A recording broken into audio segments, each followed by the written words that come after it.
you guys. Magbubuhat po tayo ng dahon ng tabako na na-harvest. Ganito po guys, oh. At ilagay po natin sa kariton para matusok na po. Ay naman dyan, Daddy GR. Nandyan po si Daddy GR.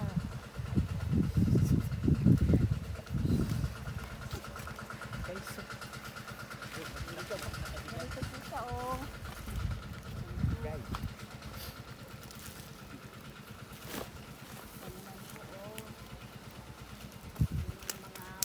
Natin, lagay natin sa kariton guys para mamaya tusukin natin para mabilad na, para magkapera na po tayo.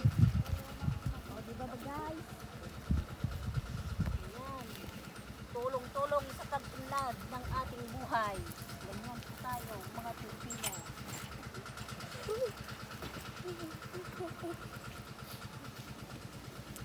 Sipag lang guys, sipag at tiyaga lang po. May pagtanim ng tabako para magkapera. Ganito. Yan. Pera natin iayos para marami po ang mailagay.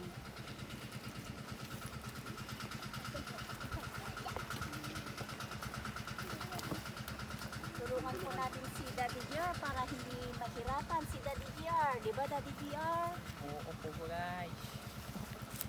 Tulong guys. Tulong-tulong para mabilis ang trabaho. Yan, si Yang. Tumutulong din siya.